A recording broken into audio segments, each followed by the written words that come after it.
Hello and welcome to the Build with Baer workshop. My name is Pat Baer. I'm here to build model kits and hang out with you. I'm going to throw the Bear Cave, the leg of the scythe emote into chat. If you're currently a subscriber, you can reply with those. If you're not a subscriber, you can just say hi, and that's cool too. Harold, thank you very much for hosting the stream. As always, my friend, going to give you the old applause. Dude Wants to Rug is here. Lashbrook is here. Durman is here. Hello, Durman. Happy to have you here. Lord Crashington is here. We already got a stellar crew. As always, I hope more people join us. Now, that's not to say that I'm in any way displeased with the turnout that we've got here already. But, as you know, I both enjoy when new folks come and check out what I'm doing. And I also like to, be able to do this for a large amount of folks. It pleases me. Tia, the TYA, welcome. Good evening to you. But yeah, I hope we get a few folks in here tonight watching some model kit building, working on the Vigna Ghina 2. As you can see here, we will be doing some sticker work almost immediately as we are working on the shoulder, because we did one shoulder here, and we got to do the other shoulder. The yellow, or the gold, doesn't work great on my green screen, but it'll look fine in the overhead. And we're gonna work in the Vigna Ghina. I'm gonna talk to you a bit more about Facebook Marketplace and my fun day with that. I just found out that a thing I thought I was doing tomorrow afternoon, I'm not doing. They had to cancel, which is a little frustrating because that would have been fun. But I still have work tomorrow, so that's good. And we'll talk about other things, I'm sure. Of course, the second hour, we'll chat about some anime. This is a TYA says, I managed to pick up the P Bandai RG Gold Frame Astray Amatsu for steel. Heck yeah! I mean, those P Bandai, when you're talking about that kind of thing, like any sort of deal you can get, even if it's just like I had a bunch of gift cards and I used a bunch of gift cards, or somebody was like whatever. I went in on 50-50 with somebody. I don't know. I don't think you'd ever do that with a model kit, but you could. Congrats. That's awesome. I am constantly using Honey to try to find deals online for model kits and the like. So that's a great price. Dang. I mean, $30 for a real grade is a good price, honestly. Like most, so that's rad. Also, I do know that I often deal with the Amazon markup because it's convenient and because of shipping. I'm not really looking for deals. I'm not going to stores all across New York looking to see what people are going to ship. I'm going to start doing that more, I think, because I'm going to start looking at people's backlogs, as shipping is going to become more difficult to do in the coming months. I'm sure, international shipping and all that. I can't imagine it's going to get cheaper and easier. That just doesn't seem reasonable to think. But yeah, we're gonna do some building tonight. We're gonna hang out. It's gonna be cool. I'm gonna talk about some anime that I watched. I will say up front, I did not watch the most recent, which was today, episode of My Hero Academia. So I won't talk about that because I didn't watch it. I was both busy right before the stream started, and I got that thing. Hey, do you ever have this thing where, action shows, shonen, obviously this is a shonen show, My Hero Academia, where you're like, oh no, the action's about to start. I'm nervous. Like, I know a fight is about to happen. Gentle Criminal is about to fight Deku in just his street clothes. And that ain't good. That's not good. So even though I was busy anyway, I was like, I'm going to wait on this. I wasn't in the mindset for it. I also got my feels on. We'll talk about it when we get to the anime section of the stream, talking about new anime. I'm in my feels because Welcome to Demon School wrapped up. And, I like that show a lot. So I'm a A little sad about that. Lord Crashington says, one of the players in the NFL team here got a new dog named Killua to go with his first dog, Gohan. He's a big anime nerd. Lord Crashington, I would not have guessed that he's a big anime nerd. Now,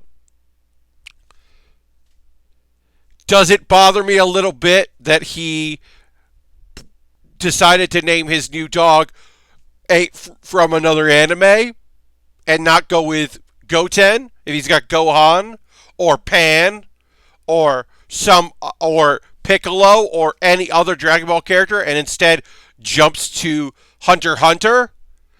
It bothers me a little bit.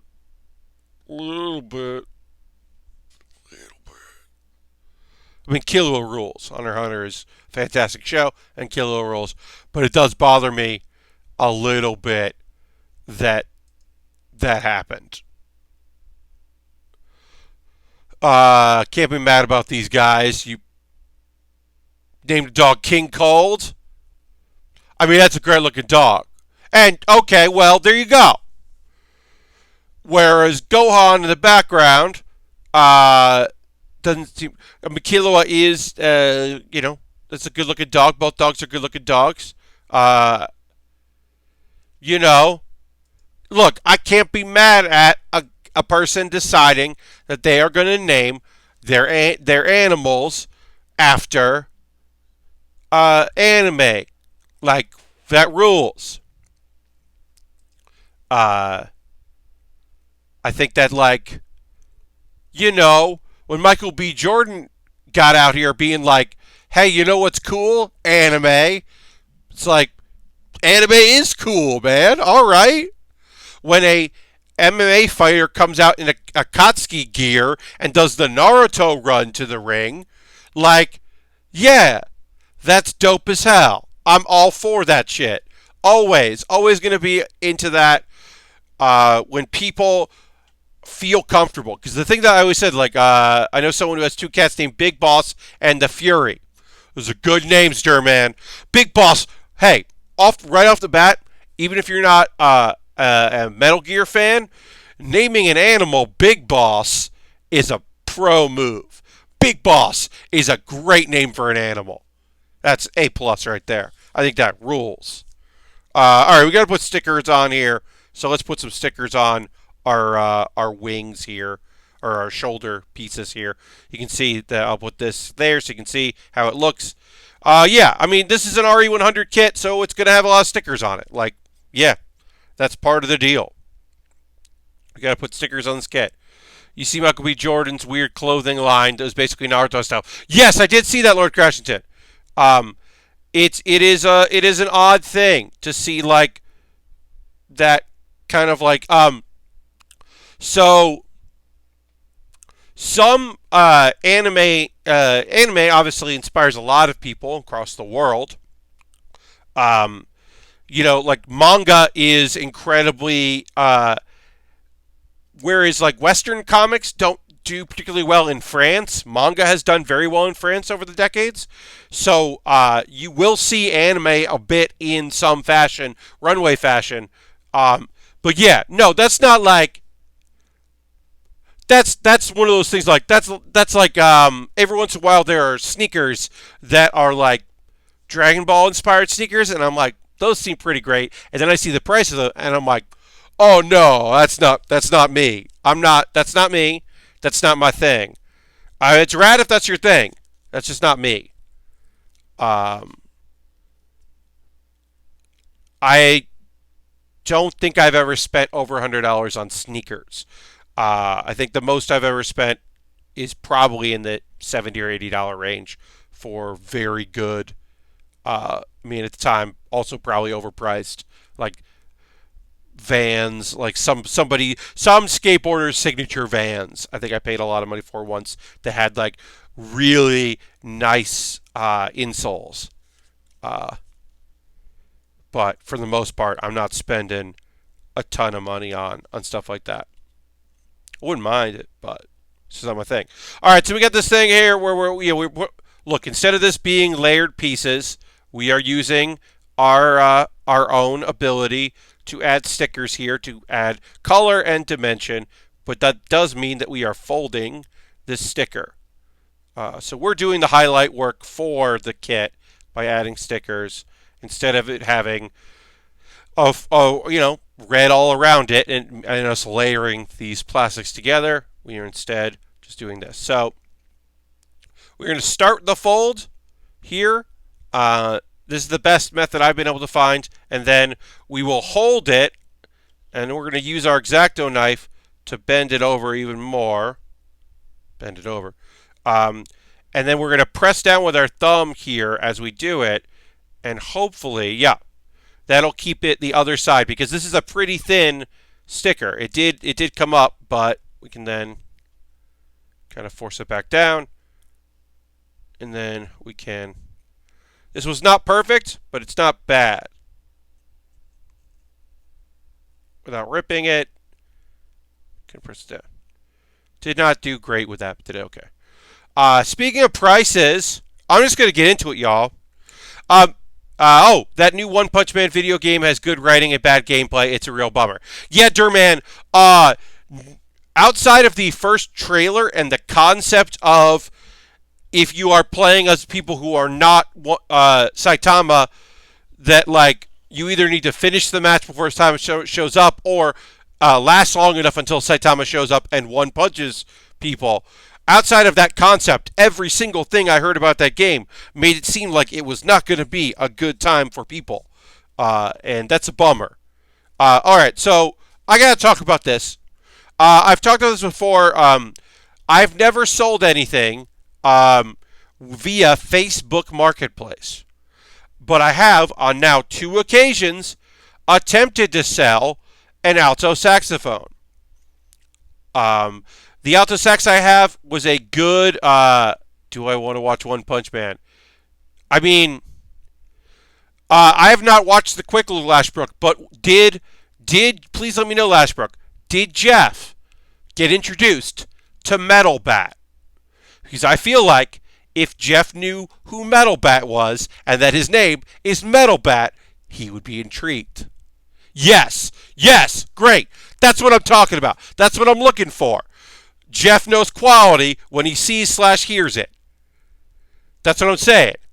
Be like, hey, there's a dude. He's like a greaser. His name is Metal Bat, and his ability is that he gets tougher the more beat up he gets. Maybe, but it might be psychological.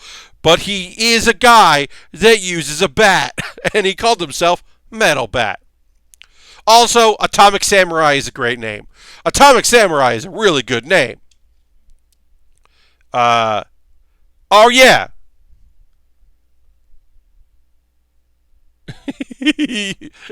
Yes. Yeah, I mean, yes. Moon Rider is so great. He's great if you know the history of what that character is paying homage to, and even if you don't, it's still just a great character. Yeah, there's a lot of great character names in that show. And there's some problematic things. One Punch Man is not without its share of not great moments and not great character names and or traits. Sometimes it's not the best. I mean, look, how are you gonna name a guy Sonic? Speed of Sonic, his name is still Sonic. That's just a bad choice for what is also not even the fastest character in the show. I mean, there are other samurai that are faster than that dude. Or ninjas, I should say. Yes, Prisoner is a big fucking problem. It's a systemic issue and not great. It's not great. There's a lot. He speaks to a larger issue. Anyway, I gotta talk about. Look, I have to rant about Facebook Marketplace. So I'm trying to sell an alto saxophone. The shops in New York, one shop was not looking to purchase any equipment. Another shop, music place, made an offer that was basically nothing. It is a starter saxophone. Bundy is a Bundy. It's a Bundy 2 from the Selmer Corporation, which is Flashy Flash. Yes. I mean, Durman, in the context of also adding Flashy Flash in there, yes, they all have really terrible code names. You're not wrong. Anyway, so I'm gonna try to sell the saxophone through Facebook Marketplace because it's a quality saxophone. It does need some work. It probably is going to need to be recorked. The neck will have to be recorked probably in the future. You can get away with it. But it's a great saxophone for just playing around. But the thing is, I used to play around with it at my job. And I have not worked at UCB in over a year. So I ain't playing my saxophone at work anymore, my off hours. So it's just sitting there. So I'm like, you know what? Somebody with a kid, somebody who's looking to get into music, they should take this on. I'd like to pass this kit on to somebody else. Or this saxophone, I should say. So that's what I'm looking to do, right? So it's priced reasonably well. I'll get a little bit of money for it. It'll get a good home. Most people that message you on Facebook Marketplace ask you, is this still available? Because people don't update when the thing that they're trying to sell sells. So you reply, yes, it's available. My second time around, I have said that I am in Williamsburg because most people are like, are you ever going to not be in Williamsburg? I'm in Williamsburg, Brooklyn. That is my city, my borough. That's where I'm at. I love it, but on the weekends, the trains in my neighborhood are not great. Right now they're under construction, and it is a pain in the ass to get to where I'm at. And I understand that. So I say that on days where I am willing to travel or commute, I am willing to do that. There was a person today that chatted with me, asked me various questions, and then said, I would love to buy this. I can only pay in cash, and I can only pick it up after 1 a.m. And I was like, no. And they were like, oh, that's surprising. And I was like, is it? It is now noon, and you are telling me that you cannot pick up this saxophone until 13 hours from now. That is unacceptable. I'm not going to Inwood at 1 in the morning to sell you this saxophone. So no. A lot of people are like, yeah, I don't want to travel to Williamsburg. Okay. Oh, it looks like it would take me too long to get there. Or they ask me questions about the saxophone. Whatever. Not end of it, but long story shorter, I still have the saxophone and I'm not able to sell it. I think I either need to pick a day where I am in Manhattan proper and make that the day that I post about it. Just because even the idea of can only pick up in the middle of the night would require them to come to me, not go to them. Yes, Lord Crashington. It wasn't like, hey, I'm working, I can't meet you, whatever. Because I'm using a Starbucks that's near my apartment, and it's a 10-minute walk, so it's very convenient for me, and blah blah. And I'm gonna have to do a thing where I have time. And I could pick a place to have people come to me, and that's going to be fine, because most people just don't want to travel. And I tweeted about this. I did get one question that I have never gotten before, and I did not expect was, can I play merengue with this? And if you don't know, I don't know why you would. That's a question that the person who wants to play, should know the answer to. Because I should not need to tell you. Technically, yes. Although, if your merengue band does not have a trumpet player, they should get a trumpet player before they get a saxophone. Because while certainly there is room in a merengue band for the saxophone, and particularly the alto saxophone, you should probably have a you should probably start with the trumpet, as that is more of a traditional instrument for your merengue band. I say this knowing not much about merengue. Uh, so I did my best to try to uh, answer that person's question. But yeah, I was not expecting. I was expecting questions about like, hey, how bad is the cork? Could you take a photo? Or I see that you know, hey, where in Williamsburg, or would you be willing to come pick it up? Uh, are you did not say OBO, but could I offer you this because of this, this, and this? Somebody asked me, hey, could you take a photo of the pads? And when I did, they said, no, thank you, and that's okay. The pads are fine on the saxophone and do certain, but they wanted to see them. Um, I think that they were expecting that they were making even a bigger steal than they are by the price that I set. I think they thought that it was in for much better condition for the price that I had set. But anyway, I have not sold my saxophone, and I am annoyed that I have not. I'll have to post it tomorrow. Just post another thing, update on it, see if I can sell it tomorrow before I go to work. But yeah, honestly, I feel like I'm either going to have to pick a weekday and try to get somebody like after work or someone who is not working during the day, or just be like hang out in the city proper and be like, hey, I'm in Midtown. Come buy this saxophone from me. I can also donate it to a school. There is an after school music program that would happily accept this alto saxophone, and that is something that I certainly have been considering doing. And if it doesn't look like I'm going to be able to sell this thing, I will do that. A thing about that though that's really weird is I am required to donate it with reeds. So I have to go to a music store and buy reeds to donate it, which is a weird requirement. And also, I am looking to, have a little bit of money for things. So that's why I'm a little less than interested in donating. But also, just weird that the caveat that I have to donate it with reeds is like, you buy reeds.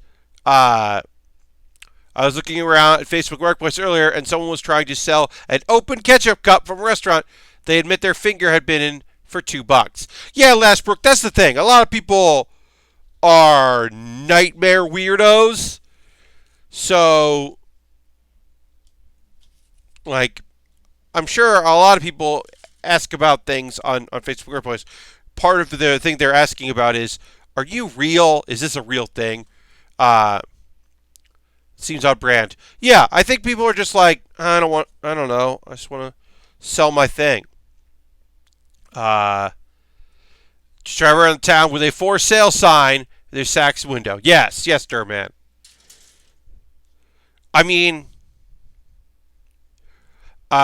someone I am friends with suggested, not joking, that I play my saxophone near a bank and or ATM, and then if people and then after I play it, say, my saxophone is for sale. I don't need your tips. I need to sell the saxophone, which I thought was a pretty great idea. I am not good enough to play that in public like that, I don't think, to make it sound as good as it does.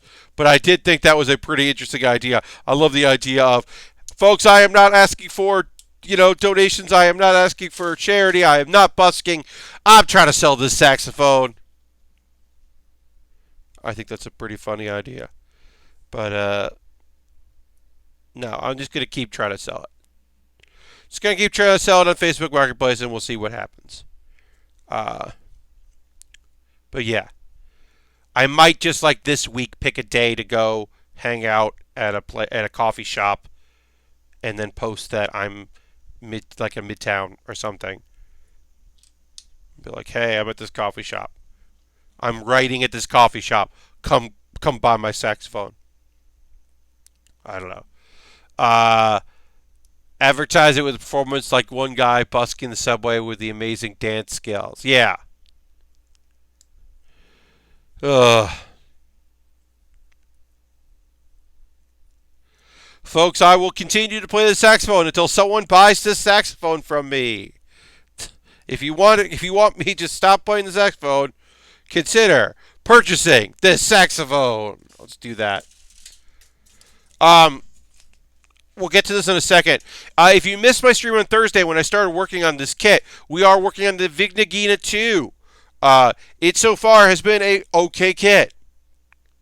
We are going to do the thing that separates the one arm from the other, which is one arm allows use for the beam shield, which I love. You can see the beam shield here. So it's permanently, there's a thing on the arm, and then it becomes a big beam, and somehow that deflects things. I don't know. Play it so poorly someone pays you to stop. Yes. Yes, Lord Crashington.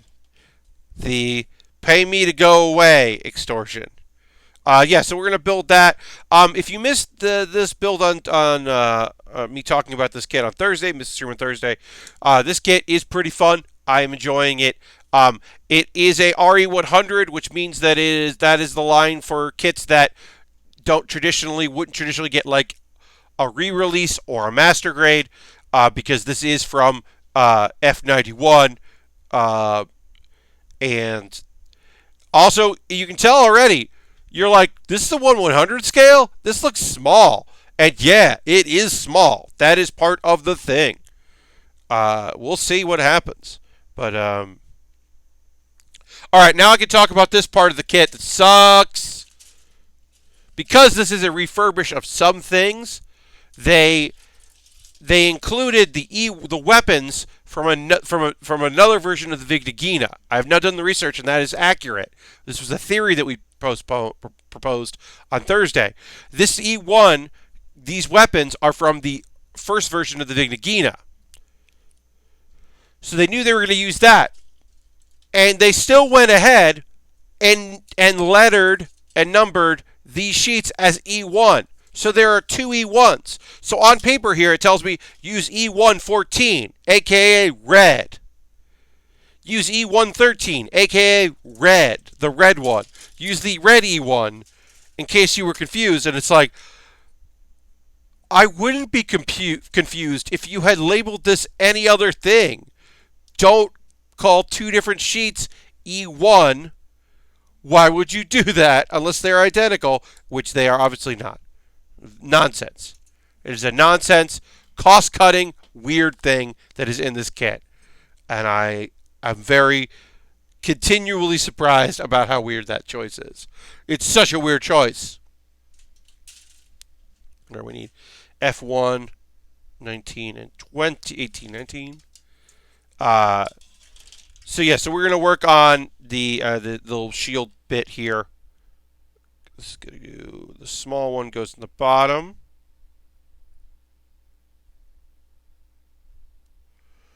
It goes on here. I remember doing this on the Vigna Ghina. We don't need a non-E1 bolts. Yeah. It's E1 and M. Minus, yes. Yes, Durman, yeah. It's just such a weird choice. Because, like, just, if you're going to use that E1, just don't call the other ones E1. I don't know. It's just a weird thing they did that I'm just confused by. I remember these little components here. So we did the Vigna Ghina a while back. I would recommend the Vigna Ghina over the Vigna Ghina 2, simply because I think the Vigna Ghina is a cooler version of the kit. Because it is, I mean, at the very least, it just has better colors. Look, I like a red kit. You know this about me. I'm excited. But those Megatron-esque Megatron colors, the purple and gray, it's just such a beautiful looking kit. It's so much cooler, in my opinion. Just a cooler looking kit. Alright, this doesn't actually look as bad as the other one. And then, so what ends up happening is the beam would go here, and then this goes over it. So right now, we will just put it on as is, because probably the downside of both versions of this kit, both the Vigna Ghina and the Vigna Ghina 2, is when it's not using its shield, and the F91 I think has the same problem. The choice to have just like the weird nubbin, it's just aesthetically like we're gonna put that on, before we take the photos of it, because I think aesthetically it just looks weird. It's just such an odd looking choice that I don't love. But we still have to add in the hand. We got to build a hand. Cut part of the hand out by mistake. Thanks everybody who's joining me tonight. I really appreciate it. I'm gonna get here. Don't care about that. Thank you for coming out to and watching the stream on a Saturday evening. I appreciate that very much. Yeah, I said this that just before the stream started, I found out that I was going to go do an interview tomorrow. We're talking about the differences between when comedians. It's for a documentary, a mini doc series about when people go viral, basically by accident, the accidental viral, which is the more feel good viral. So we're going to talk about. They want to talk to me about Pizza Rat, and the weirdness of being a comedian who suddenly finds that a thing that they did that they, that is just like a silly little moment in their life, suddenly becomes this huge thing. And mostly focusing on my buddy Matt, who was the person that filmed it and uploaded it and sent a link to Gothamist, and being like, hey, here's the thing that I saw last night, and how that kind of blew up and became a whole thing.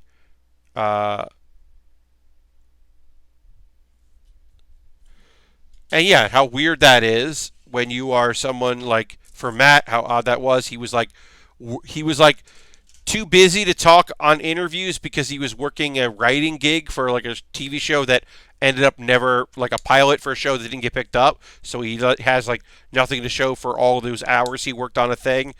Meanwhile, the Rat does really well in a weird way. Yeah, so we're going to talk about that. And how for both of us, it is weird that one of our biggest accomplishments has nothing to do with being comedians or being performers in any way, and how weird that is. So I'm excited to do that, to kind of talk about it, because it's an odd element of the story. Like, it's a fun, like, obviously Pizza Rat in itself is a fun thing. How it took off is a fun thing. The person that has the Pizza Rat app being mad at us was a fun thing, because that's just hilarious. This person with a failed app that no one used because no pizza place wanted to join the app. Basically, Pizza Rat is an app to find slices of pizza and ratings, but no one opted in for it, so it didn't do well. So he was like, "Oh, you can't call this Pizza Rat." And it's like, yeah, okay. Like, that element was kind of interesting. I've talked about the Zardulu incident before. I think some people know about that.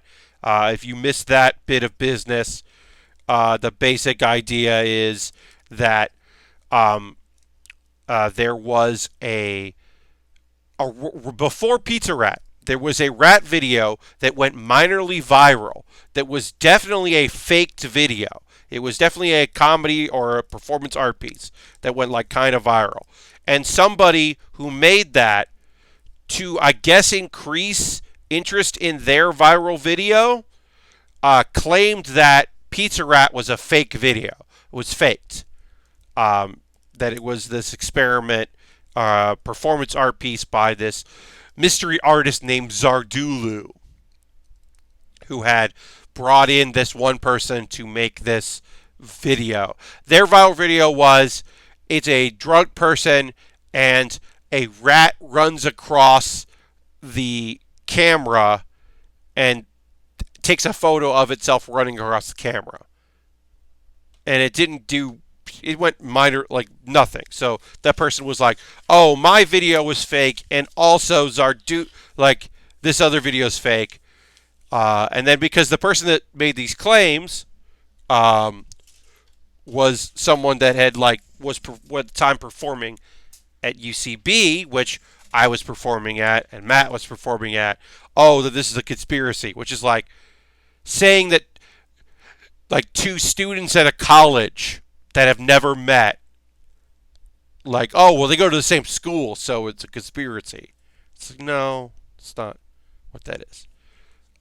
Two people that work in the same giant building, it's like, nah. But yeah, so that always, people always like that story because it's weird and salacious, and they also, folks like thinking they've outsmarted other people and or the internet. There are always people who are going to believe in hoaxes and conspiracy theories. Some justified, some not. But there are always going to be people who are like, I knew it. So if you tell a certain demographic of people that Pizza Rat is fake, they're going to be like, I knew it. There's no way a rat could or would do that. How would they film it? Why would they think to film it? Why would it go viral? I knew it. It's like, oh, okay, yes, you win, hooray! Instead of the reality, which is, well, it happens. So, and it blew up because one of the reasons it blew up is because it was a fucking slow day. Because people had seen rats and squirrels in New York and pigeons do weird shit all the time. It resonated with people. Because the person from Gawker made an animated GIF based on Matt's video. And the animated GIF went viral before the video did. That's why. There's a bunch of reasons why it went. But primarily because it happened in New York and a bunch of, New York-based publications talked about it. That's why it went viral. People wanted to share it. They liked the idea. They liked the concept. There are a lot of people that have only seen the animated GIF. They've never seen the video. So when you say I was the voice in the video, they're like, what? There's sound in that video? Is that sound in that? It's like, yes, there's somebody in there saying, follow your dreams, get that shit, live your best life. That's me. I say that stuff, and I mean it. I wanted that rat to have its best life and to get that pizza.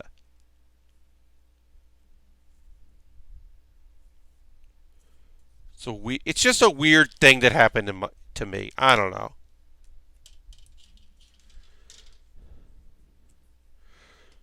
It's like I have gone, quote unquote, viral for two things. One, my involvement in Pizza Rat, and two, I dunked on a shitty dude in the games press, and that went minorly viral.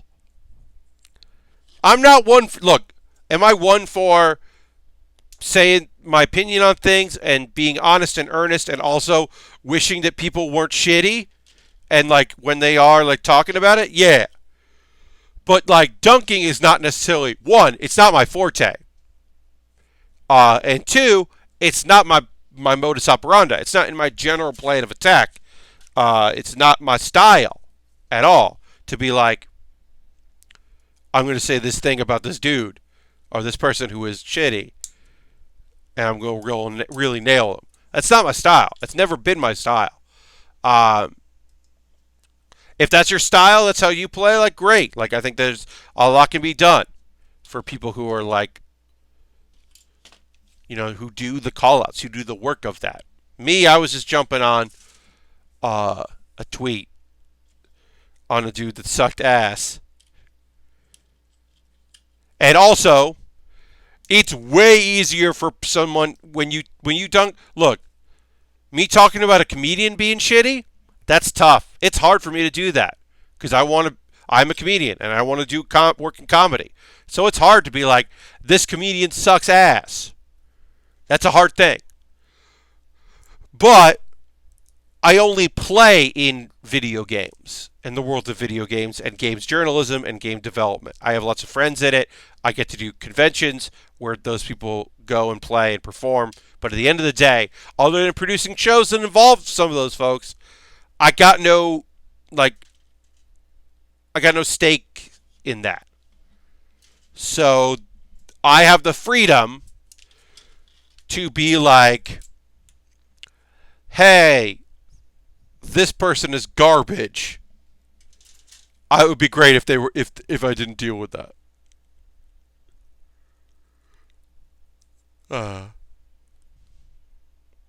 Because I mean, we've seen this, right? It is hard to feel comfortable calling people out for bad behavior or shitty views or illegal activities, even in your community. It's necessary, but it's difficult. And I don't fault people that feel very conflicted about it. This particular person that I dunked on, some people were very surprised that I did that shit, and some people were hurt by it, and some people were mad about it. I've never gotten so many anonymous Tumblr posts at the time. Tumblr messages. People track down my Tumblr to tell me how much they were unhappy with me. It was a fucking lot. And then a couple weeks later, that person wrote a real shitty thing on Twitter that was shitty enough that people were like, "Oh, well that's enough that like now I can say some shit cuz like we're all on board and now we can all like finally I could like say stuff that I've been saying in like my private Twitter or in like Discord messages with other people or on like Slacks about shitty people in the game industry. Now we are all, oh, okay, yeah, we can talk about this shit and how it sucks. Great. I hate that it sometimes has to get to that point, but like sometimes it's gonna get to that point. Yeah, sorry about that, everybody. Anyway, sometimes you just gotta. That's just the way that it is. Apologize for yawning. I've had a little trouble sleeping the past couple nights. Yeah, just having some sleep issues. Gonna try to change up my diet a little bit, hoping that will help out. But yeah, it was like you and me both, Pat. Well, Durman, I'm sorry to hear that. I hope that that you get the rest that you need. Everybody, hey, not just Durman. I hope all of y'all get some good sleep. Might I recommend getting a new pillow? Because if you're anything like me, about a month ago, you were like, wait, this pillow sucks. Why do I still have this pillow? And my sleep did improve pretty dramatically immediately after upgrading to the new pillow. I was like, oh, duh. But I didn't follow through from that. And like, just like this week. I don't know. I came back from PAX. Like, PAX changed my sleeping. I switched to memory foam contour pillow years ago. Nice. I came from PAX and I slept okay at PAX. I came back and I got back into my regular routine. It felt okay.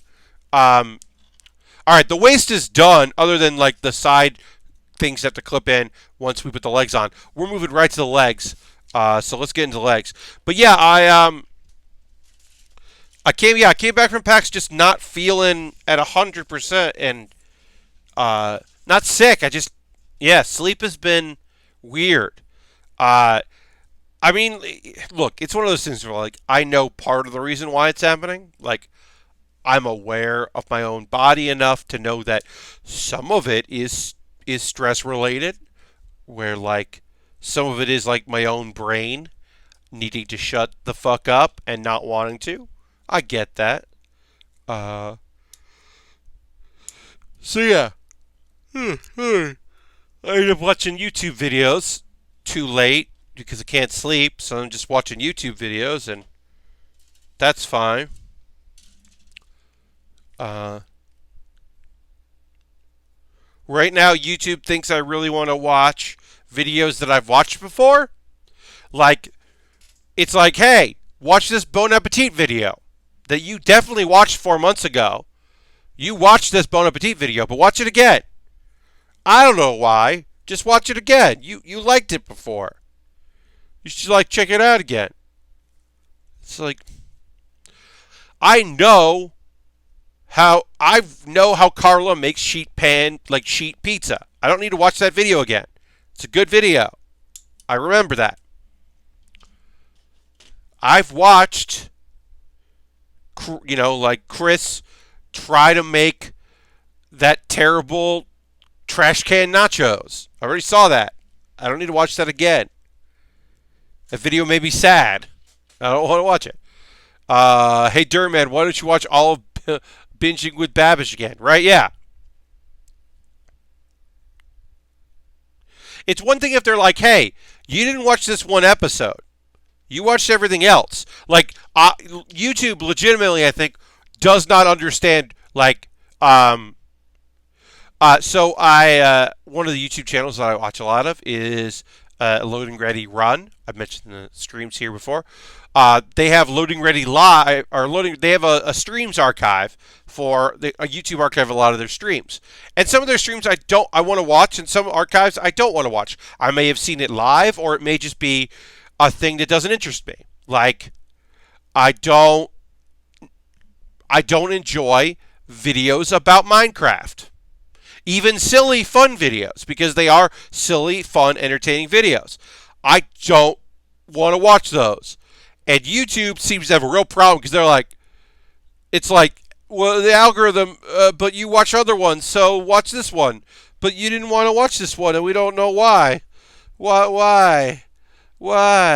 It's like, just let me not watch it. It's fine. It's going to be okay. But yeah, they seem very upset with me when I don't want to watch everything of every conceivable video. Alright, so we are working on the legs. We can do this at the same time, so we're just trying to line these up right. Got a lot of connectors here that have to go in a particular way. Shouldn't be tough, but they are particular. There's I should like give y'all a YouTube highlight. Let me give a shout out. I'm going to give you a shout out to someone that I subscribe to on YouTube. Let's see. Who would I give a shout out to? Which I think is, there we go. Because they just had a revamp of their artwork and their video. It's never a better time to check out Cultaholic Wrestling. Just Google, YouTube, Cultaholic Wrestling. They spun off. They're people that left What Culture Wrestling to start their own company. They're young upstarts. They're all in their 30s, and except for one dude that came in later who was my age. And so I love Tom because he's my age, and they're all younger than me, doing their own thing. But Cultaholic Wrestling is a British gentleman. I think I've mentioned before, they have a podcast. Their main podcast, the Cultaholic Wrestling Podcast, is hosted by Matthew, who is the person behind the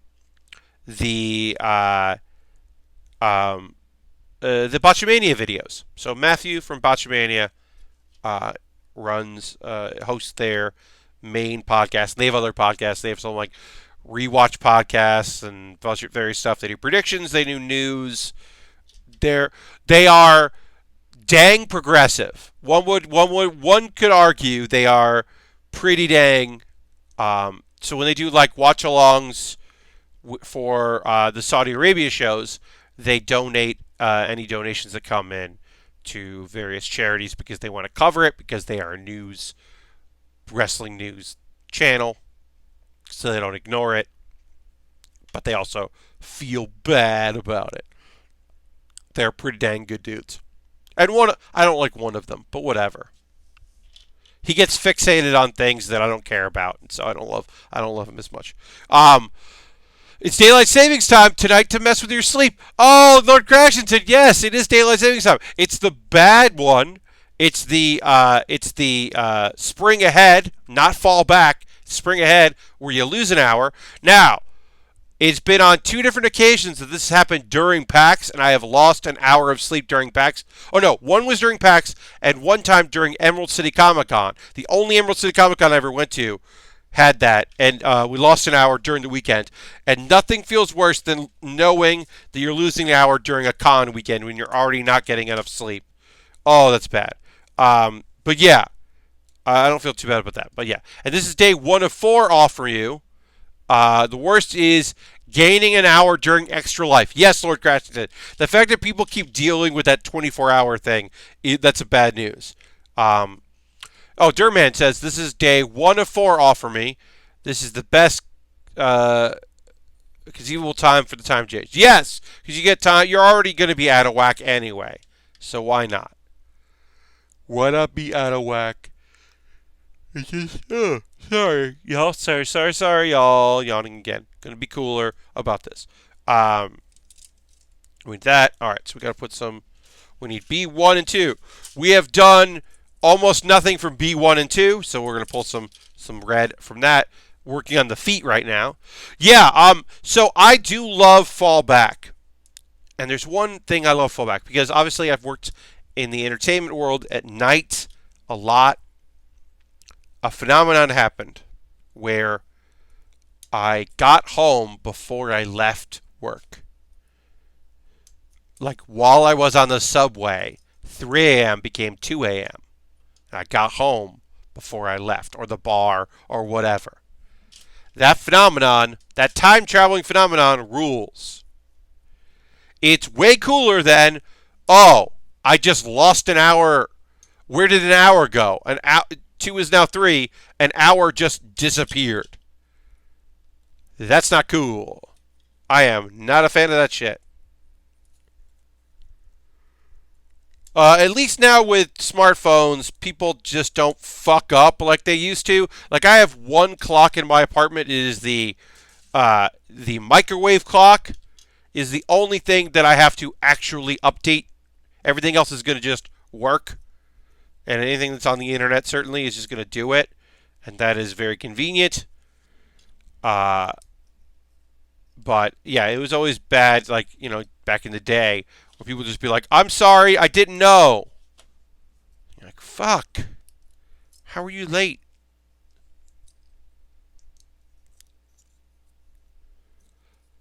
My alarm clock has a DSD switch to move it back and forth when needed. That's helpful. Yeah, like my phone is my alarm clock, so I don't have to worry about that, which is nice. I'll say I used to always just call these nubbins. We'll talk about. I'll mention. I'll show. Let's see if I can show this off here. So this will be better. This is probably a little better. There are tiny little pieces of plastic sticking up here. I don't think this will be show up. Maybe. But they're labeled as undergate. And I've never heard them called undergate before.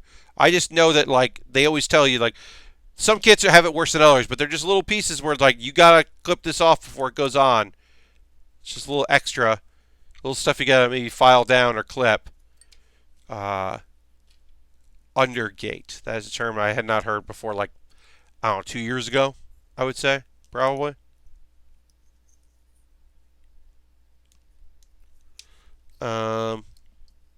We'll take a pause for the calls in a minute or two. Oh, I should check out the results of a poll I put up yesterday because I put up for 24 hours and then I don't think I got the notification that the poll is done. So I want to like go back and look. Maybe I got that notification. I just missed it, but I want to go and see how the poll works. The poll was, what should I cover in my next Pat Baer's Anime Club, which won't be coming up this Monday, but the next Monday. And at 64%, the final result is Bait and Switch Anime. Bait and Switch Anime simply refers to, apparently I gifted a sub to the Reaper Miniatures Twitch channel. Oh, okay, Derman. Enjoy that gift sub. That rules. On Thursday, we had 6 gift subs sent out. Because Silver Streak gave out a community sub, and then Dirty Monkey gave 5, which was just so generous and lovely. Thursday was such an odd, lovely surprise. There's people renewing their subscriptions, and then other people going out of their way to support the community, which means a lot. Yeah, sometimes you get those gifted subs, you're like, oh okay.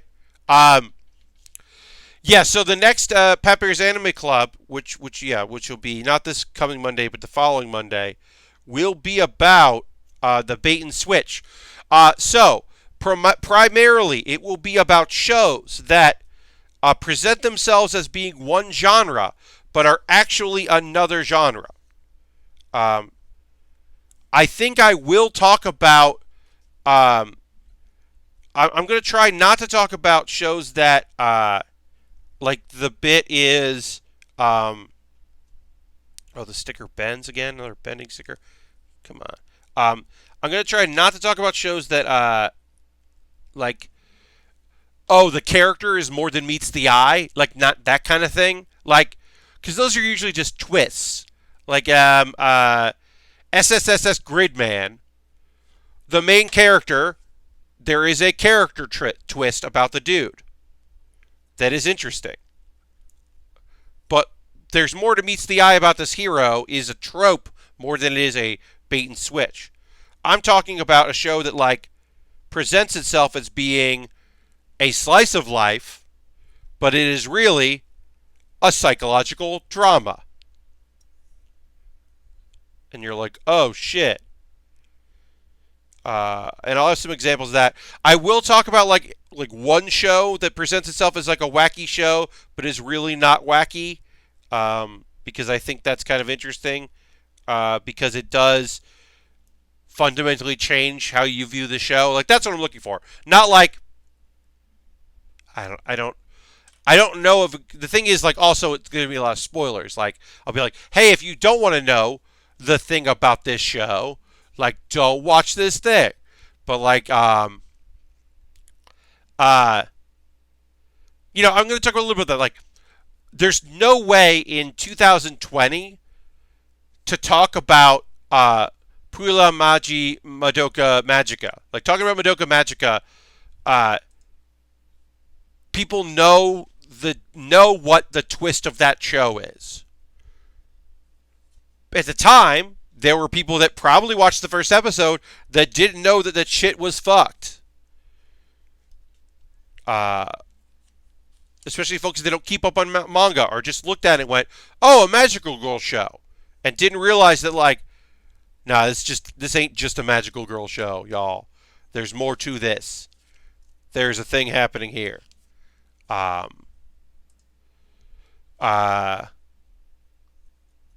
yeah, it'll be interesting to talk about this stuff. When They Cry. I watched When They Cry, not knowing what. I just watched the first episode When They Cry. A friend of mine recommended it, and I just watched it, and I was like, this seems kind of cute. I don't love the art too much. And then as I was watching it, I went, wait, I've definitely watched a YouTube compilation where one of these girls was in about, what happens to bullies. Oh, God, what is this? And then looked it up and went, oh, shit. This is not what this... Oh, okay. This is not a slice of life anime. Shit. It's that's... Don't do that. Don't do that to people. Especially as a person who loves slice of life. Don't tell me to watch a show when it's a fucked up thing. I don't know. I wonder. I'm gonna look. I have to look this up for the video. I wonder if there's ever been a show that because there's been like, oh, this is a slice of life, but it's a slice of life about like, or like, as Ms. Beelzebub likes, right? That is a show about the underworld and demon society, but really it's a love story. Because the main girl is named Beelzebub, but she's just a girl who loves fluffy things that is also a demon. So I know there are shows like that, but I wonder if there's ever been a show that like was like, hey, look at this fucked up cool thing. Oh, check out this stuff, and then it turned out to be a slice of life. Like, I don't know. I'm sure that exists. But yeah, I also don't know to include like there are shows that are really light, and then in the last 2 episodes they suddenly become dramas. Like I forget what show it was, but there's a show that like all of a sudden like one of the like a guy doesn't get with the girl that he was supposed to, or that everyone thought he was going to get with, and then she murders them, and you're like, what the fuck? Like, I'm like, that doesn't, to me, that's not a bait and switch. That's like plot hole garbage. So I don't know. I have to think about that. I got to be particular with that stuff because, you know, when you start talking about things like that, you got to make sure you're talking about the right thing and nailing it. So we'll you know, I'm looking forward to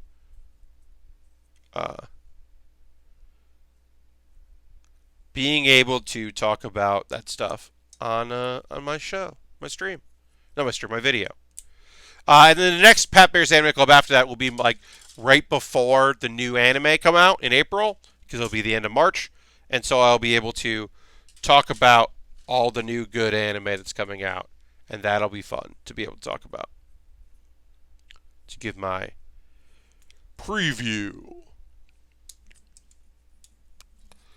I'm going to assemble these parts, and then we're going to take a pause for the cause in a moment or two, because we got to do some more stickers, and we got to start putting everything together here and getting ready for finishing these legs. There's a lot of detail in these legs, which is nice. The feet here, I should say, particularly the feet, have a lot of layering and a lot of different pieces, which is cool.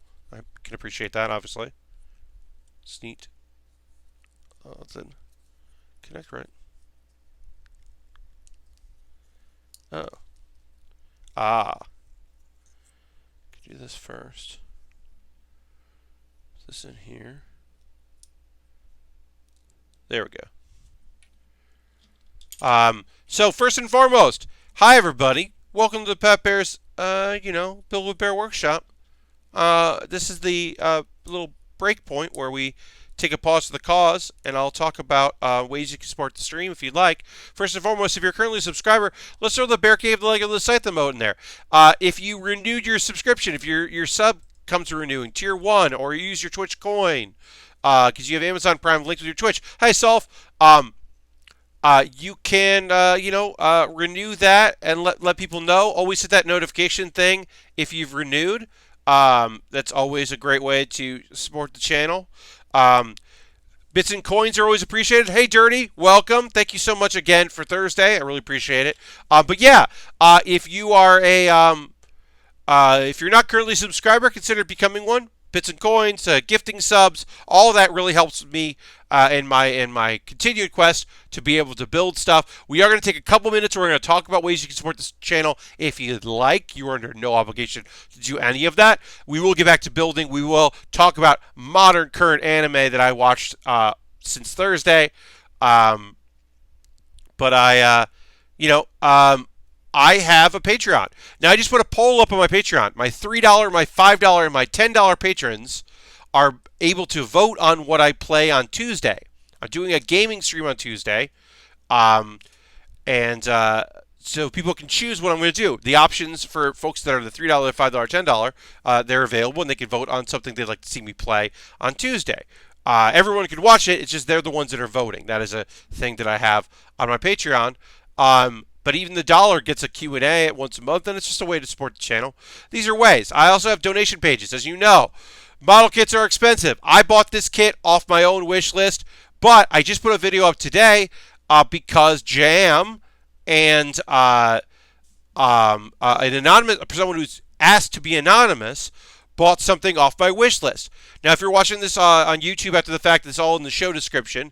But I have an Amazon wish list. I'm going to click on it and talk about a couple things that are on there. If you bought something on the wish list, I will build it on stream. I have two things for my wish list. One of those two things will be the very next thing I build after this is done. So I have to put a poll up about that because we're going to finish this kit up on Monday, probably. Maybe Thursday, but definitely soon, next week. So I got to put something up. But yeah, so either the mobile suit that Jam bought or the Pikachu model kit that someone bought off my wish list. I'll be building one of those things soon. But yeah, I've got Lego. I've got $20 high grades. I've got $40 master grades. I've got like a bunch of different things in there. Some various kits that I would love to build on stream that you could buy on the wish list if you were so interested in doing that. And I'd build it on stream. That's how it works. And yeah. If you buy something from the wish list, it jumps the queue from my backlog. So that is a way to support the channel. You could also buy a gift card from USA Gundam Store and send me a whisper here on Twitch or a DM on Twitter, and I would buy something off USA Gundam Store with that gift card. That is another way to do it if you don't want to. I have a Discord. Join my Discord. Please join my Discord. It's nice. I post photos of stuff I'm working on. People that participate in chat post stuff that they're working on as well. It's nice. They occasionally promote themselves, which is cool, and I appreciate. At PAX, I did Pat Baer's Anime Club live for the first time, yelling about the shows we love. So there's the archive for that. This week's Baering the List was about the chicken nugget shapes. Did you know that there are names for the 4 chicken nugget shapes? And I rank those nuggets based on their name, and also I say their names. I didn't rank them based on names. I ranked them based on basically the ability to dunk into a receptacle of dipping sauces, and that's kind of the criteria for the best, because they all taste the same, but some are better than others. And then I have the Improvised Postmortem. That was the thing I did at PAX. That's cool, and you can watch that. Yeah. It's got low numbers because it doesn't have Jeff Gerstmann. My non-Jeff Gerstmann Improvised Postmortems don't do as well as my Jeff Gerstmann Postmortems. And it's still very funny, and I think you'll enjoy it. And I make a joke. I have never made a joke that was more instantly outdated than when I talk about how postmortems are things you'll see at GDC if they have a GDC this year, and GDC had been postponed like 20 minutes before the panel started, and I felt just foolish. Durman, I can confirm that Jeff Gerstmann is indeed still a threat. I'm going to drink some water. I'm going to put that that is a thing there. Harold is not a threat, apparently. All right, Harold. Glad to hear you're not a threat. I don't need any napkins, Harold. But drink some water, because I'm going to drink a little water, and then I'm going to talk about some anime, and then I'm going to apply stickers to the front of these feet, and then build some back stuff that I also need stickers, and all of this needs stickers, apparently. So I'll just add some stickers to that. But I'm going to drink a little water right now, and then we'll get back to building. Now, water break could be anything. Maybe y'all want to stand up. You want to roll your wrists a little bit. You want to stretch out a little bit. You want to promote the t-shirt that you're wearing, which is, this one is the Loading Ready Run Pride shirt, which I bought. The only thing I bought at PAX. Lord Crashington uses his channel points. Folks, we got those channel points. You earn them from chatting and watching to play the soundboard. That is the most common one. Sometimes people use the AMA.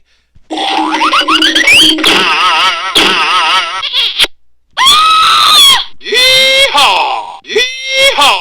But yeah, Lord Crashington wanted me to play that soundboard. That's a soundboard. That is a stocking stuffer I got from my mom and dad for Christmas to use on my streams. And I was like, still don't really understand what I do, but also, yes. Also, yes. Lord Hutchinson, break soundboard. No. Um. All right, let's talk about anime that came out.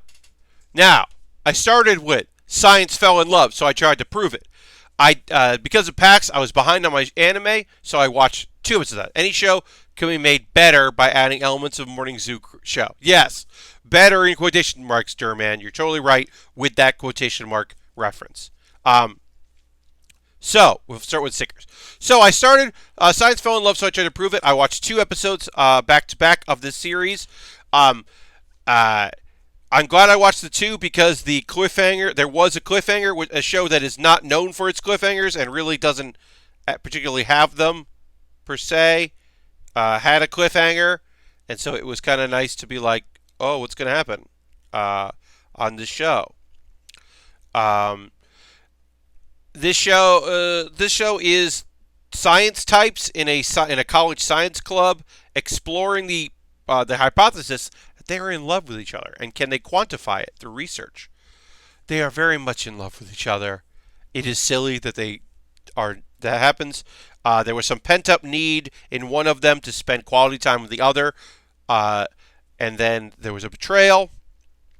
Meanwhile, some of the other characters are giving their presentations, and I was reminded that a couple episodes ago, we were introduced to a former member of the club who graduated, who is a mangaka. And now, generally, when a character is introduced late in an anime's run of their length, that is usually to further the conflict or to finally add conflict to a show, like a romantic comedy show like one that we're watching. So I was expecting this mangaka, who another character is like worried about, to like do something, and it happened at the tail end of this episode.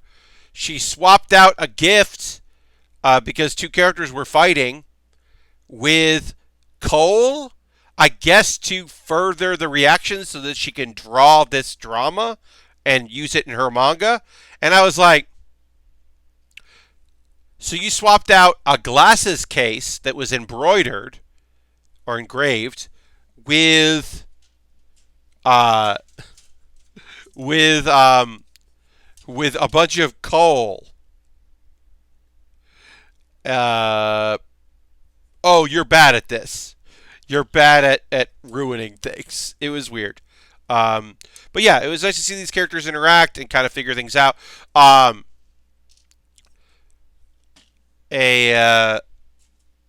There was the dreaded "Do you know why I'm angry?" question, which was treated like oh God, she asked that. That's the worst question you could be asked in a relationship. It's a trap. There's no good answer. Like there are some elements to this show that I think are pretty funny. It's cute. I wouldn't say it's great, but I do like a romantic comedy series. I like how earnest they are about the things that they're into, and weirdly supportive they are of one another. The young character, the newest member of the science club, was giving her first presentation, and the older dude who's in the midst of this love thing and love experiments gave her armor, which was the lab coat that he was wearing, so that she, she's like, oh yeah, here's your armor, and it was just like a supportive person, and it was like, I don't know, there were a couple touching moments in it. It still has the capacity to be cute, and so yeah. Science Fell in Love, so I tried to prove it. One more episode left. Only 12 episodes of the series, or the season, or probably series. I don't know. I don't know if it's doing well. I know that Amazon in Amazon Prime Japan, it came out all at once, so it's been out. So if I wanted to, I could find out what like exactly what happens in the anime, you know. But I'm enjoying going along for the ride, so I'm not interested in spoiling it for myself. That is an interesting thing. That it's like weekly on television, and the sub and dub are weekly, but it also came out online like all at once. It's kind of an interesting thing. Uh, and then what was I gonna say? Okay, so the next show I want to talk about, get into the next anime, Inspector. Uh, as I said, I've said this whole season. This show is very surprising. It is still an action series, but it is far less um, like a guy fighting monsters. I thought it was going to be a lot more yokai fighting, and it is mostly a cat and mouse game of psychological like thought of like trying to figure out who done it and then how to outsmart people and like it's I don't know. It's a bit of a hard show to describe. I still don't understand why one of the main characters is just young. Like I don't understand why her part of her gimmick is that she's young looking, but she's not. I don't know. It's a weird element to it that feels a bit unnecessary because she's a college age character that looks childlike.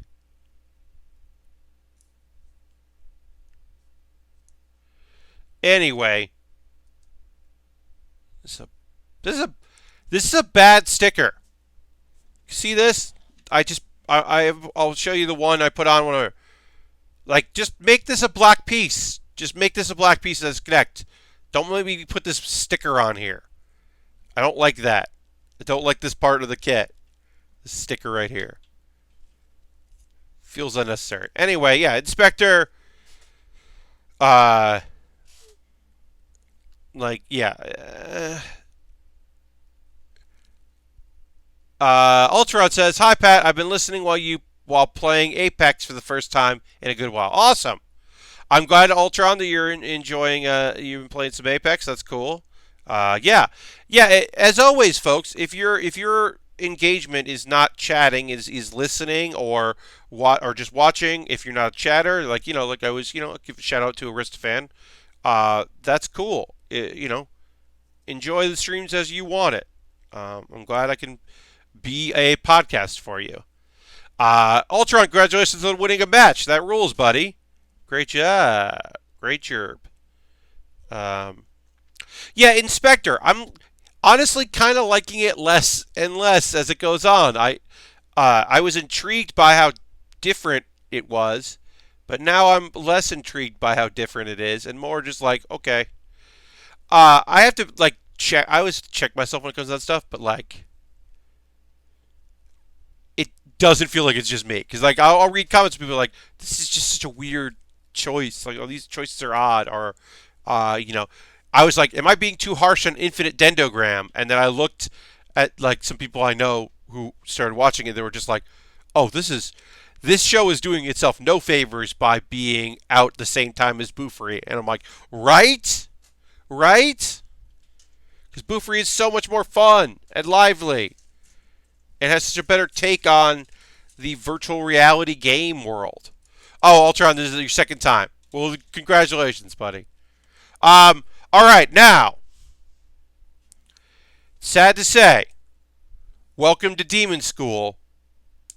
The first season is over. Will there be a second season? I have no idea. 23 episodes, which for a comedy series is remarkable. This episode was really just like a chill episode because the main overarching plot kind of wrapped up, and then there was a mini plot which I talked about, which I wasn't super thrilled in, that kind of finally answered a question of why does this one girl? Oh, Lashbrook says they confirmed there will be. Oh, great. Why is this one girl always got a mean eye in Iruma? And we're like, oh, now we know why. Okay, great. So there was a mini song from the Volek, the Clara and her family, which was fun, and just some cute stuff. There's some fun little Saburo moments, and it's really just about how like uh, Iruma like has his moment of just like, oh, I've gotten really used to like going to demon school and being around all these people and seeing people and like being pretty chill and cool.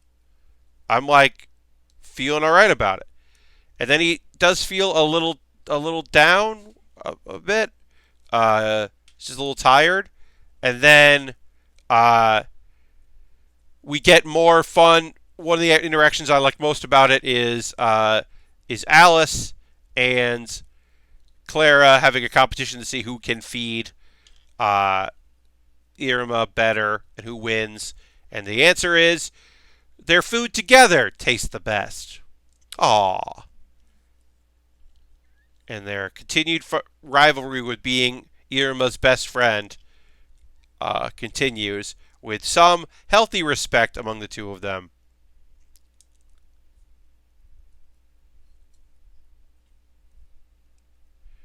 And then, after the last song, credits are over.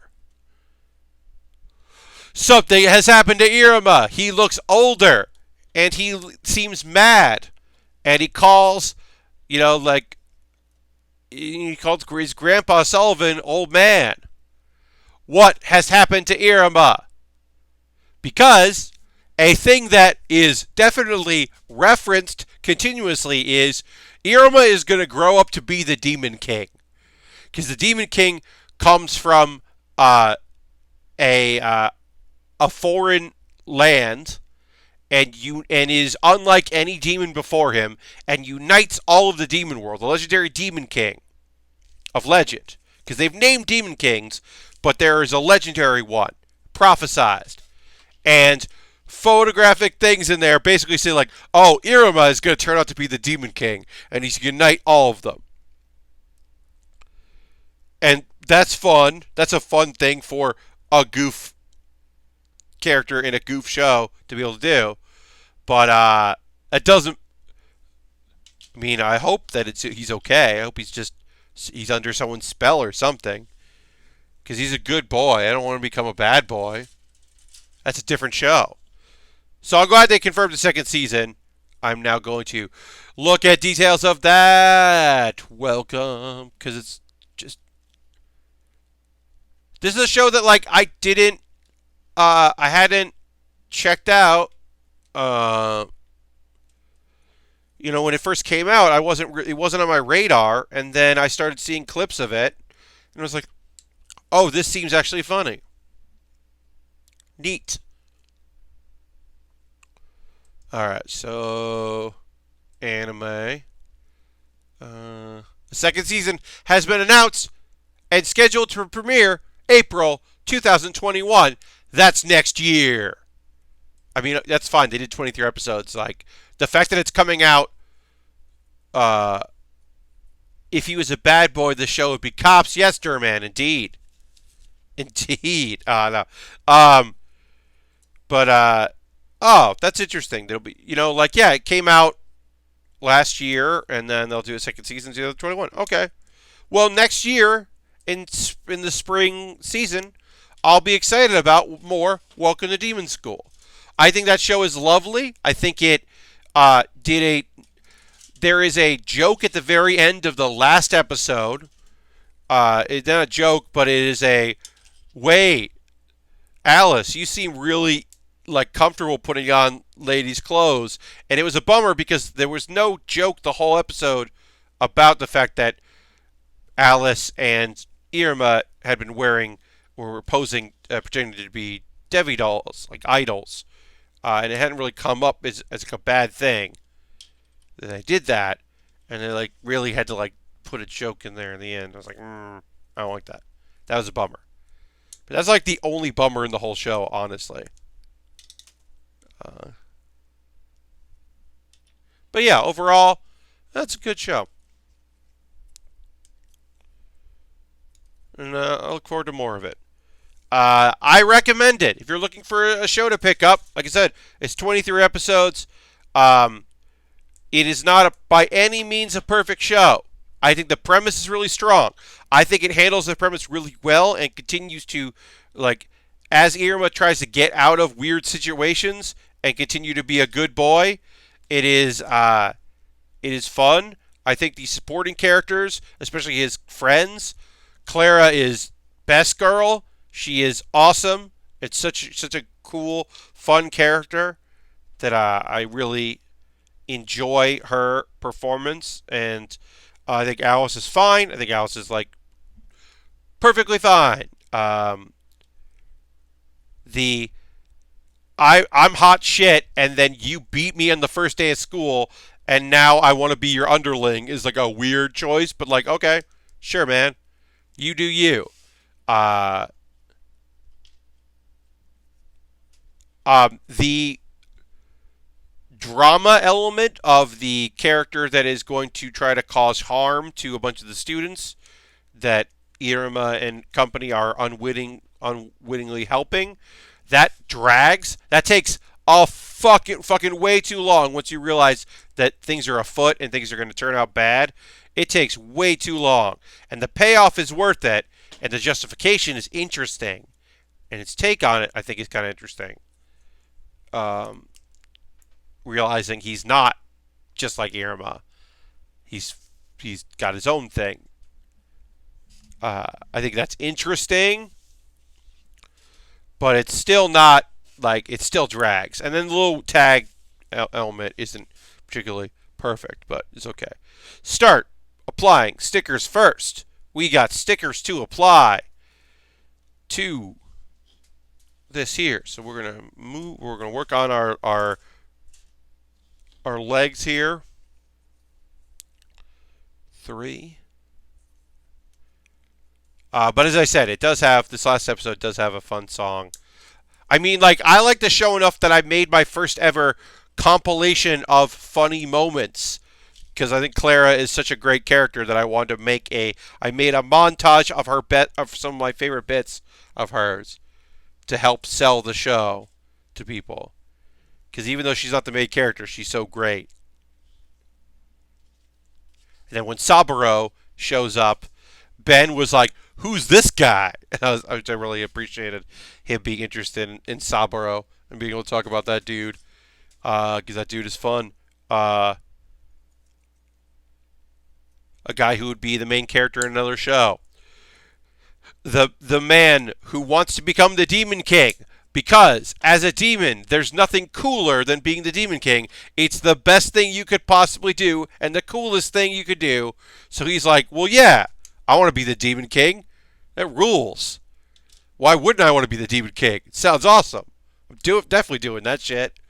And then, turns out that he's a nice guy and a family man. And he is in the demon... he's in the research club with a bunch of nerds.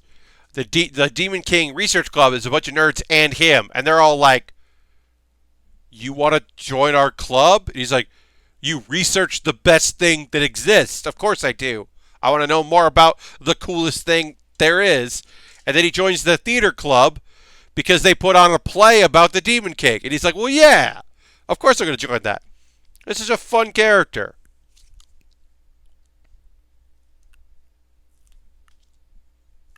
It's a good time character. Some good characters in that show. It is a fun one. All right, so once again, we just got a pure red piece, and we are going to make it have color.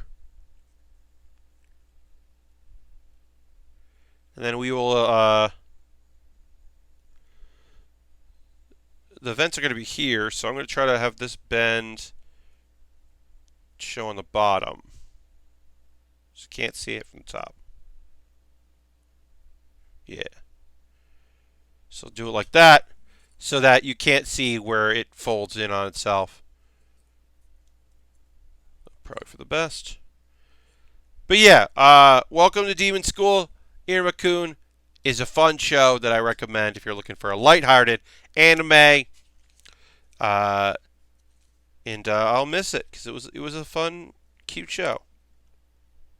And I look forward to next year where I can watch it again or watch the new season of it. I gotta do a preview.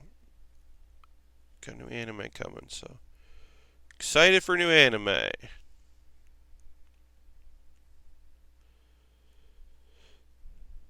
It's also like part of the shows that I watch is to talk to y'all about them. So, you know, there might be a show that I would theoretically like drop, but like uh, Infinite Dendogram, I probably wouldn't be watching, or I would watch it in a burst.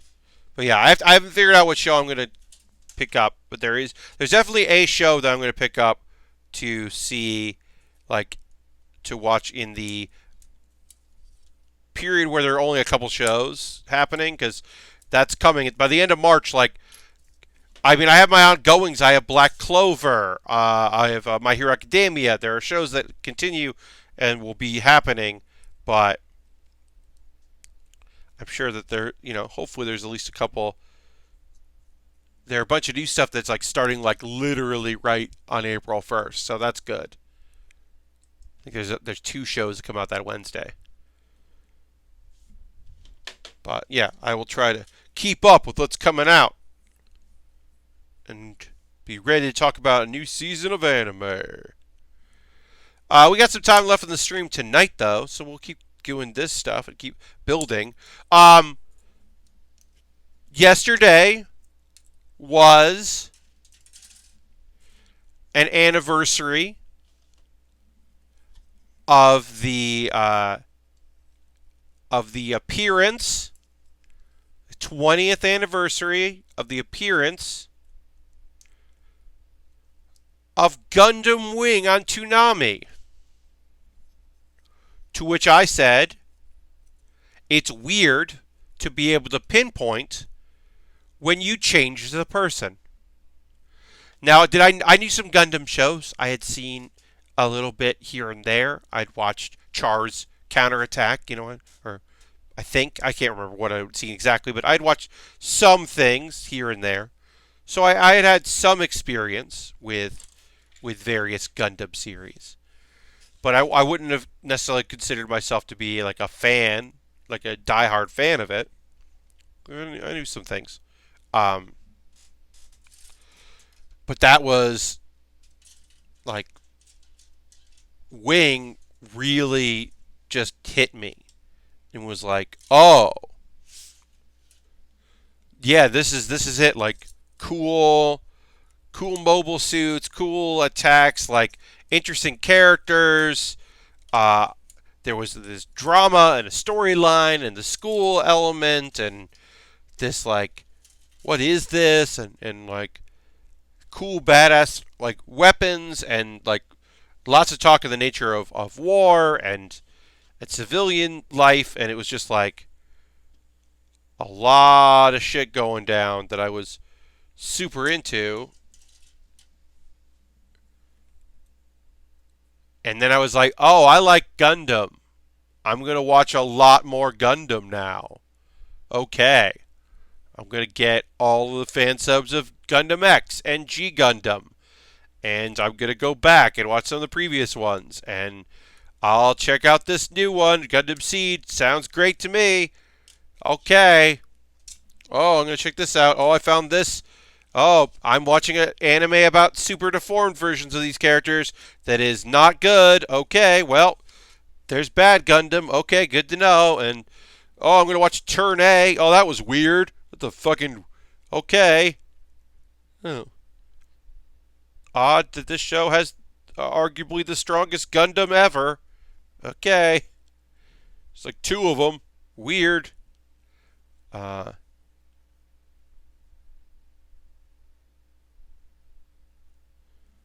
But yeah, that was the love affair. I've already been an anime or already watched a lot, but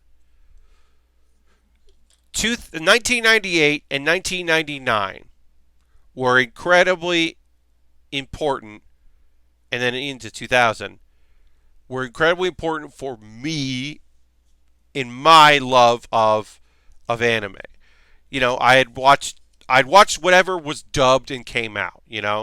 I I watched and enjoyed those shows, and then friends of mine had like been into stuff and gotten out of it, and Pokemon came a little too late for some of them or whatever, or just like we liked they liked shows, but they didn't they watched some things, but they weren't watching too many programs. But for me, it was like, okay, I gotta find out more about fan subs. I gotta find more of these shows. I gotta join news groups. Mine was 8-3 Stardust Memory OVAs and VHS. Hell yeah, Ultron.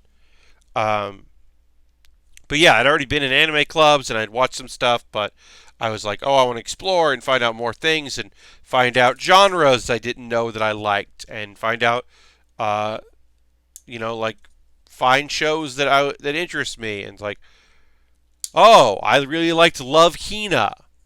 Okay, it's like, oh, just like a fun show, and watching these characters interact and seeing where they go with it. Because like I thought previously, oh, I wouldn't like a show like that because it didn't have any action in it, or the action was just a character hitting the dude. And I was like, okay, but I'm like, no, I like all these characters and how they interact and all that. Like, oh, all right, I do like this genre. And then, like watching some anime that was more like gut wrenching, like His and Her Circumstance. His or Her Circumstance. Like, while I don't think I'll ever watch it again, that show was very important to me because I watched it because of the pedigree of the people that made it. But I'm like, this is just a high school like drama that's an anime. Like, oh, okay.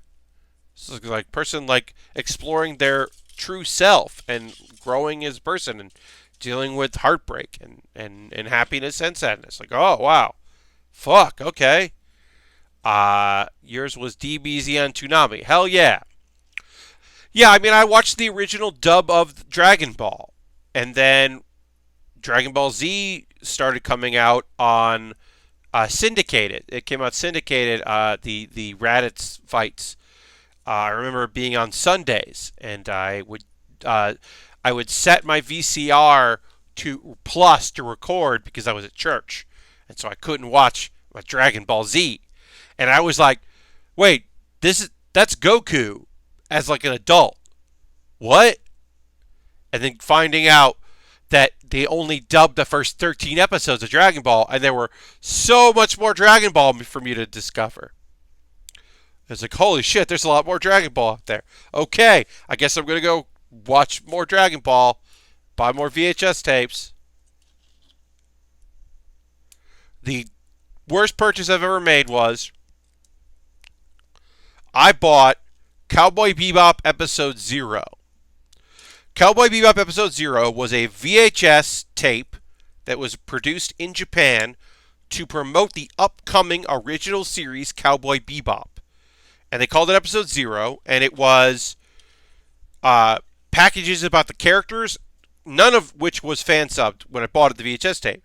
I'd seen all of Cowboy Bebop, and I just wanted it. Eventually, elements of Episode 0 would end up as bonus material for various Cowboy Bebop like DVDs. So eventually, everyone got that. So I just ended up with this very expensive VHS tape I imported that just had like character bios and behind the scenes stuff. And then eventually, like I said, everybody fucking got that. And I had just spent too much money importing it. But I liked that show so much that I was like, well, I want it. Instead, I could have just bought them. I remember loving Dragon Ball Toonami and trying to get them on DVD. But the first saga was not the Funimation dub. Yes, indeed. Yes, the first 13, the Raditz fight was not Funimation. And so then and then eventually Funimation got the rights, and then that's the version that ended up on Toonami. But yeah, they didn't have it for the longest time. So it was a different dub, different voice actors. Summer 2000, I had a roommate who was in DBZ. I watched the first part of the Future Trunks saga. Then that fall, this is Harold, our on-campus cable added several channels, including Cartoon Network. Heck yeah! I think Future Trunks saga is an interesting arc to have that be your first one, because it is Dragon Ball. While definitely having drama, that post-apocalyptic, that event that Goku couldn't fix, that alternate future history, is some of the bleakest, like Trunks' trainer, one-armed Gohan, like that element is some of the like certainly some of the most dramatic, like hopeless parts of Dragon Ball throughout. It's a future where they fucked up, where they lost, and then it gets worse, because Dragon Ball Super is like, man, Future Trunks was pretty damn cool, right? All right, well, let's throw in some other shit. We'll deal with this in this future timeline. We'll go to a time where Goku. We'll go to this alternate reality timeline where Goku isn't there. It really fucks shit up. All right.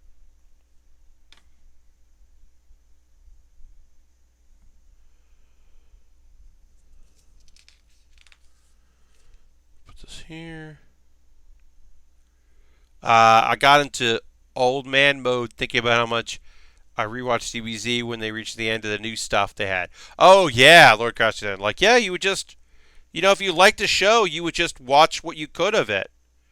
And while you waited for the other stuff. I've definitely done that with shows where, like, before the next season or the next arc in a shonen, you just watch whatever is out. You rewatch stuff because you're like, well, this is the thing I like. I guess I'll watch the Garlic Jr. saga again. Because what else am I going to do? Not watch the Garlic Jr. saga? For the fourth time? Guess I'll check out the Heavens Tournament again. I don't know what else would do. I'm working on rewatching One Punch Man because it makes happiness happen. Heck yeah! Toonami made sure you saw every episode until they didn't win the show. Yes, they did. Yeah, I mean, I think the first season of One Punch Man is totally worth a rewatch. I think it's very fun. I think that it's totally worth checking out. I would say if you're going to watch season 2 again, you can fast forward through some of the stuff that isn't as fun, because there's a lot of stuff that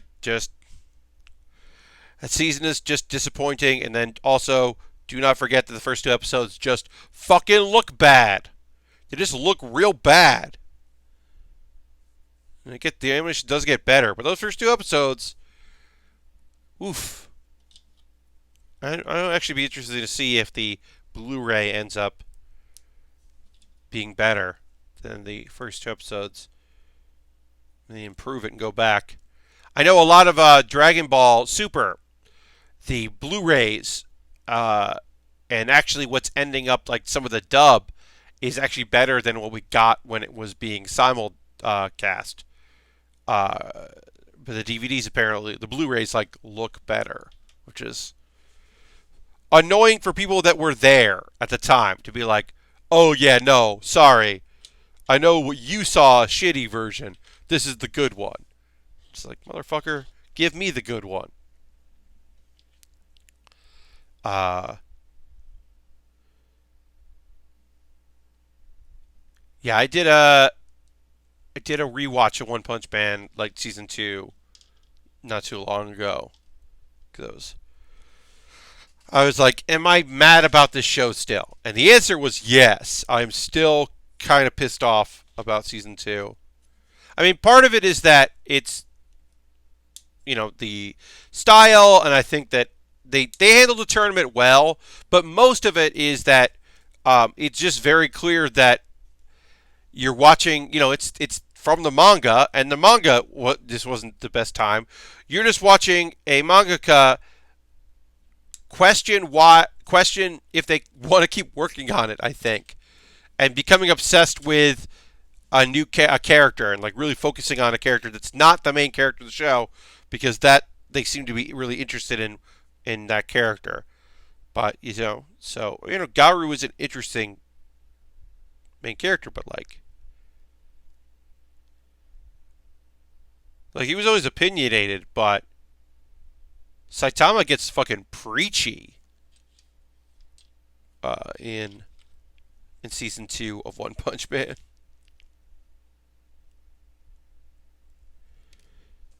For a guy that's like questioning what it means to be a hero, he also has a definitive answers about how people are not being a hero right.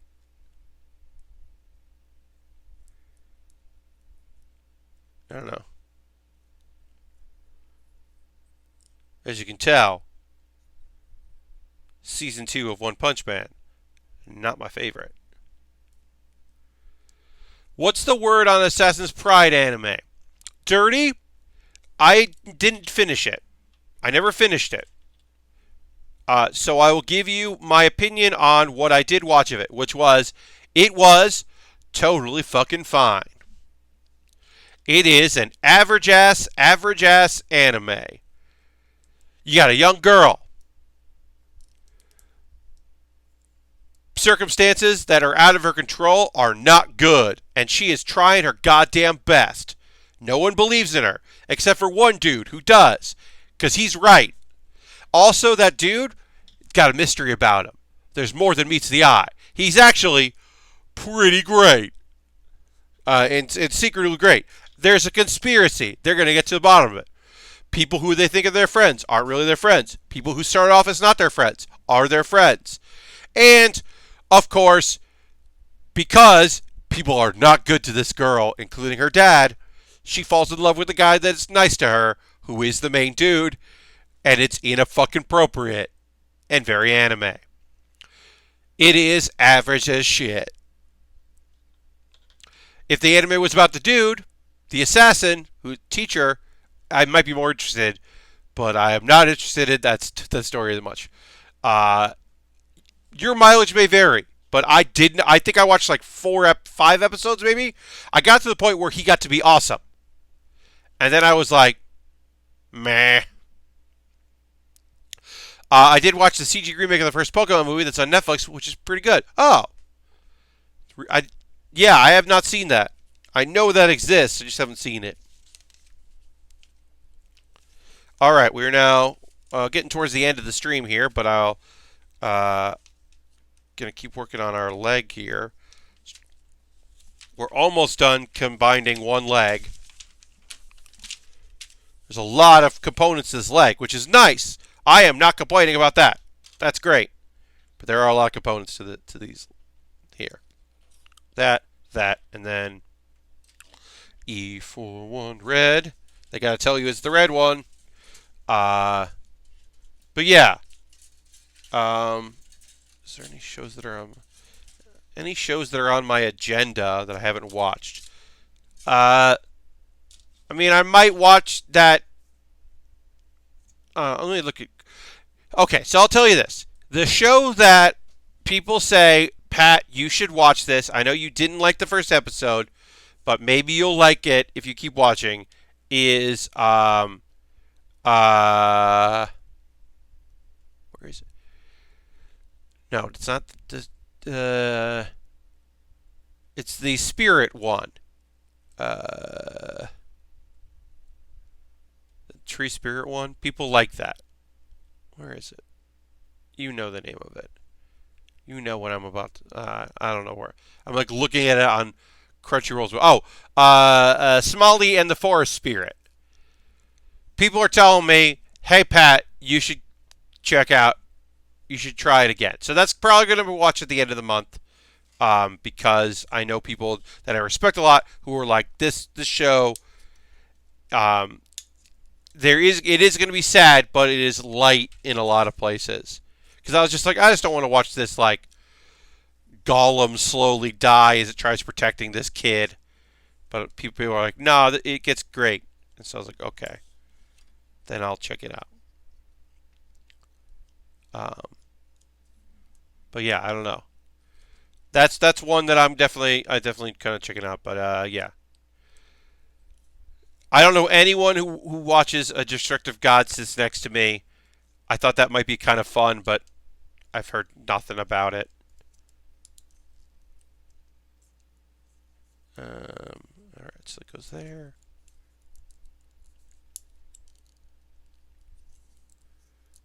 It goes like that. And then this goes like this.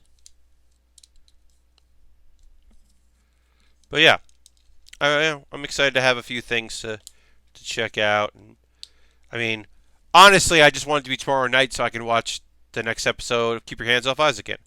I'm excited to see as they prep for Comic-Con, like as they get ready to do this thing for the neighborhood association and what weird shenanigans come up from that, and if they get in trouble with the student council and various other shenanigans that may arrive. I am excited for more of that because I like this show quite a bit. So it is the best show this season, which one is not saying a lot because I don't think it's overall a very weak season. But two, it would be great. It would have been great last season. It is a strong show, but it is definitely the best show I've seen this season. So, and then of course on Monday, any horror anime recognition. So, I'm not a big horror fan. I actually, it is a thing that I'm not. I'm just like it's not my genre. Um, so actually, for Pat Bear's Anime Club, I watched a horror show called Another. It's like a horror suspense show that I really liked. It's unsettling and kind of creepy.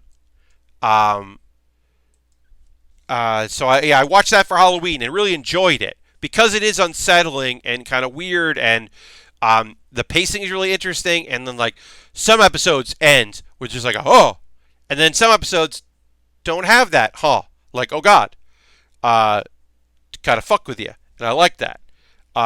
So Another, if you just look up, you have to look up like Another anime. I think Another is really good.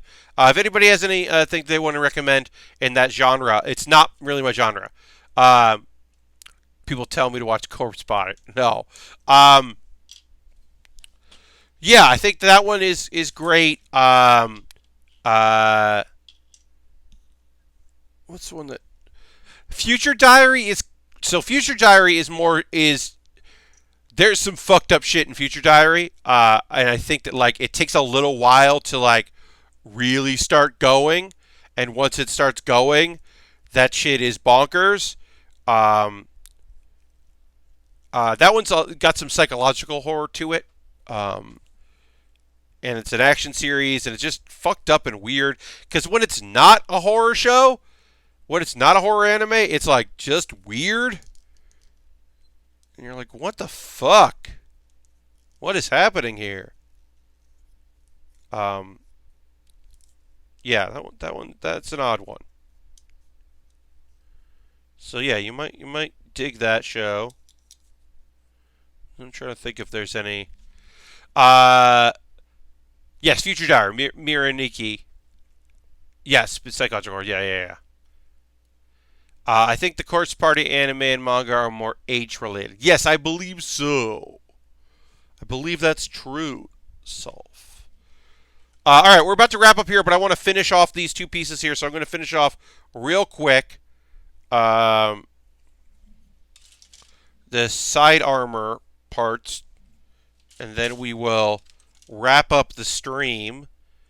I got to put these little sections on here.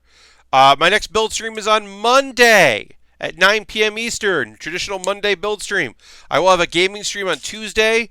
Hopefully I'll get a few more votes in on what I'm going to be playing. But my $3, $5, and $10 patrons can vote. Patreon.com/PatBaer. We'll be able to vote on what I do. I got 3 options in there. One of the options is not even playing a game. It's just doing a different kind of stream that I should put in there as kind of for funds.